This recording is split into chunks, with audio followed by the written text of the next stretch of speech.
America has some spots that are completely open to you. You can enter without any warnings or indications. No fences, but occasionally someone does. And there are no shouts when they return. No signals, not even a trace of a footprint behind a recording, causing a wave and recall a location where they once were. We're going to take you to 3 actual locations where someone stepped in the United States inside, but reality wouldn't allow them to go back to a military desert where someone's voice still reverberates through a frozen, dead radio station where a man and time were bent returned without a cave in their history. So it took more than one person to get deep. Remove him from the video, do you? Prepare yourself, settle in, and take a big breath. Keep your pillow close at hand since what you are going to learn that a marked mystery, the voice on the white sands tape that ought not to be there. There's a reason why the desert is calm. It retains sound in addition to absorbing it, carries it and occasionally replays it. When in 2008, there were 2 amateurs speaking. Radio operators encamped near the New Mexico's White Sands missile range. They weren't seeking conflict, just abnormalities in the signal that many hobbyists pursue things for enjoyment. But what I was informed that night wasn't a glitch. Interference, a human voice sending in terror from a channel. It ought not to have been there, followed by one.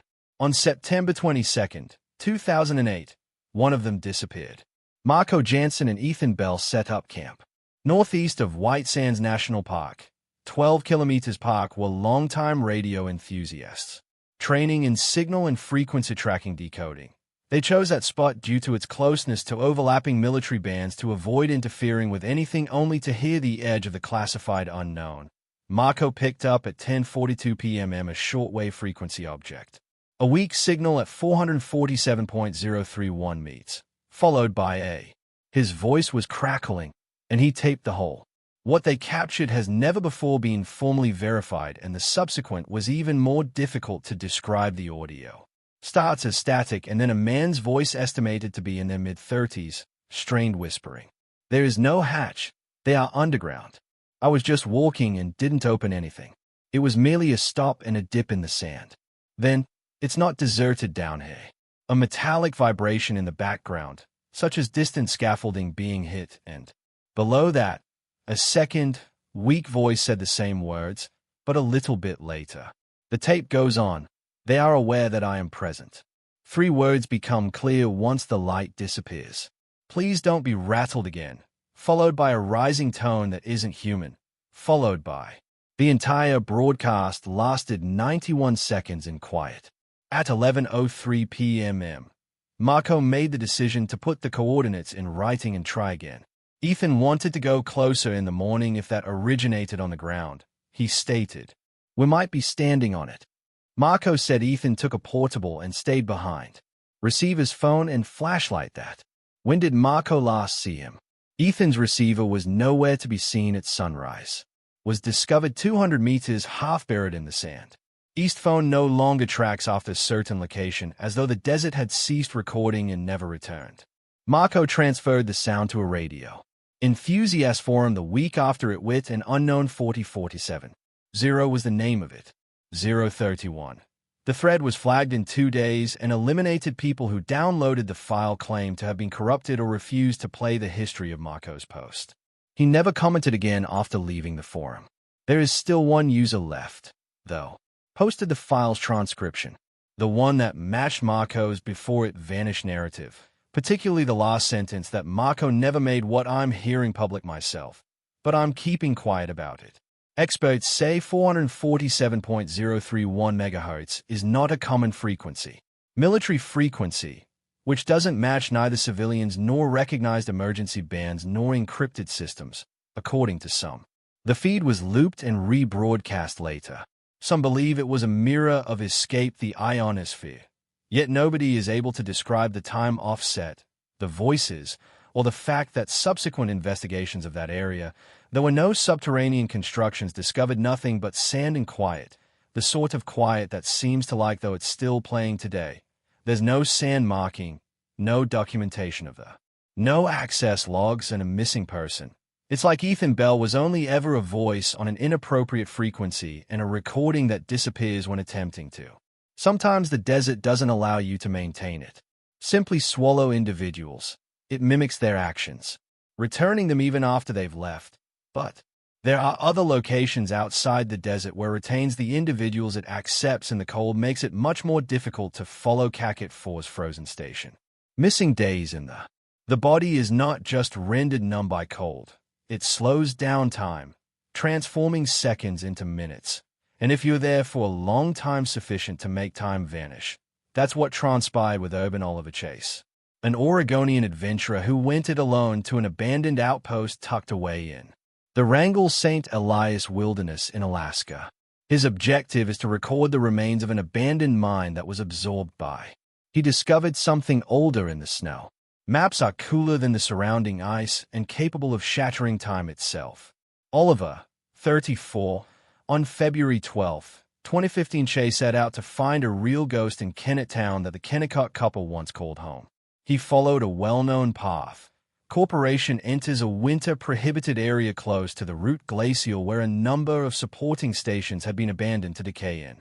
He had a drone with him in the snow, a thermal jacket, GPS beacon, and 2 GoPros. He checked in with a satellite phone at 10:16 a.m. with a companion, followed by another at nothing on the morning of 2:07 p.m. Oliver Chase made a comeback on February 16th, stumbling inside the main lodge in McCarthy, Alaska, 68 miles away from his. He was frostbitten when he was last checked in, confused with just one glove on, and didn't remember how he got there. Final recollection: standing on the brink of a locked window in a structure he was unable to explain, observing a moving object. Days later, inside the ice, his backpack was found by a ranger 12 miles away from Oliver's last known location within. 2 GoPros are undamaged, but 1 drone is broken. Investigators examined the footage and ultimately made its way to a private cold weather survival forum. The last 8 GoPro video footage was uploaded in minutes. What an anonymous account reveals is relaxing on February 12 at 4:33 p.m. Oliver steps into a long, slender corridor. He spoke softly while covered with frost. This isn't in the place where it should be. Blueprints. The image is dimmer because to the light. Gets hazy and his breathing becomes rapid. Silent. The sound completely stops for. After 45 seconds, there was an ice-like sound. Oliver says, "I'm breaking from the inside. There's something in it." Subtly, the camera moves across a substantial frozen wall and you can see it for a little moment. Anthropomorphic form pressing up against the opposite side. Arms extended, face hidden, and immobile. Oliver murmurs in ice, "It's watching." The video was made by what transpired subsequently. Became well known in underground circles, the film that stutters and warps frame rate amidst the subsequent timestamp, which is 4:37 p.m. However, because the sun has disappeared, the sky is. "I'm walking but," adds pitch black Oliver. "I'm not leaving," he says, pointing to. The hands on the camera at his watch are whirling quickly without ticking then. The video is again silent for 2 minutes. Displays only a frozen doorway. Motionless breathing to the very end sentence that was practically unintelligible. "I believe I existed prior to the Kennett station." No map currently shows the location where Oliver visited. There are no winter trails in use. Records, and nobody, not even the previous employees, remember the hallway pictures from. 3 retired people received the GoPro. One of the surveyors replied with a. That door was sealed off in a single sentence. No bodies were ever found in 1932 from. Old records describe a miner, sir, but Cachet 34 who vanished following a cave-in his. The file was labeled, "Don't seek exposure. Expose oneself to risk that no one ever." Eventually, Oliver Chase described. He is still unsure of how he recovered. Traversed 68 miles on ice without equipment, or how he managed to endure the conditions. His death should have come from that. But when asked what he recalls, he consistently responds, "The quiet there is the same thing. Was waiting in the cold, not quiet." Time does not always advance in the same way. Locations retain you long after you depart. People remove your name as soon as you step in. But to be honest, the cold is there. Other Aries are darker, drier, and deeper where memory loss isn't simply. The cave that erases you has been overwritten was present until he. Some caverns don't echo, whereas others do.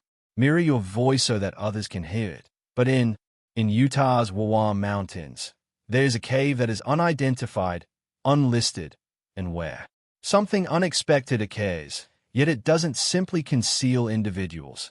It eliminates them, not with a fall, but with a collapse, a quiet so total that it erases the most recent record they entered in May. 3 seasoned spelunkers planned for 2019 out to investigate a network of dry caverns close to the WA Range southern border. Their names were 33-year-old Brian Ellison, James Ellison, his 36-year-old brother Alyssa. They followed a known access, Harder 29, place that a skinny fisherman had marked been recorded for years by amateur explorers previously. Yet there were still deeper regions. The group packed 2 helmets, which were unmapped, GoPro chest and 2 handheld cameras, motion beacons, audio recorders, and rigs arrived at the cave system at approximately 11:10 a.m. Brian left about 3:40 p.m. According to Alyssa, James, and the other 3 were in motion together by a small room with Brian was surrounded by sharp walls and tight turns. Narrating on his GoPro in front of. Following a close squeeze, they went into a wider area, a vacant room that is roughly 10 meters wide. Brian stepped in when there were no obvious exits. James trailed behind, but when he gazed ahead, Brian had vanished. There was no light or sound. They looked for movement, but it was just absent. More than 90 minutes prior to leaving the cave to request assistance, rescue crews discovered no indication of Brian's lack of clothes, equipment, footprints in the thin dust of the cave, even. After a few days, James and Alyssa went over the footage, which is when things became more bizarre. In each helmet cam chest video, Brian doesn't have any rigs or handhelds. His voice was not blurred out of frame. Remains in the early recordings of his. You hear Alyssa pronounce that name. Brian, your light's too low. However, the camera captures a single image of just 2 persons. It is obvious that James is responding to someone. He chuckles ahead and says, "Go first." But no one is in front of him. Guy.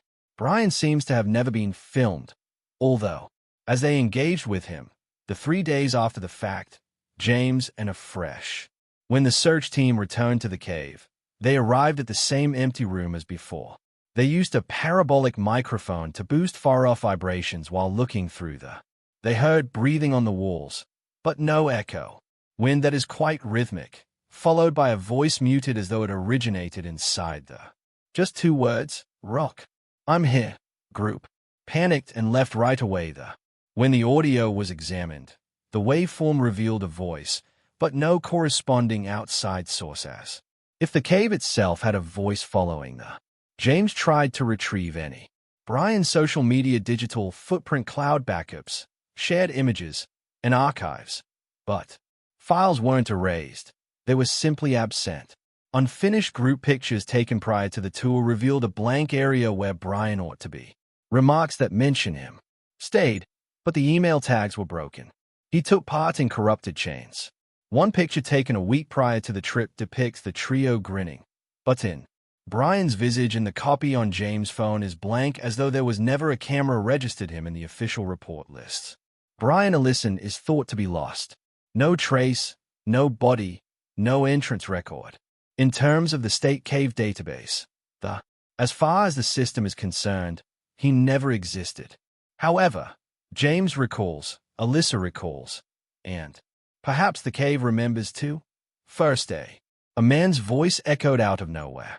Trapped in time, and now someone has removed. As far as memory goes, these aren't just. These are the locations where individuals disappear. Incorrect coordinates where the globe abruptly bends, and it becomes more difficult to know the farther you go. If you retain, what mystery most troubled you? The signal in the quiet in the ice or the sand? Leave your theory with the person the cave forgot. Tell us which state in the comments section. Should we investigate further since, in any case, there's always something wherever we go. Something lurking beneath the surface that is ready to turn into a marked mystery.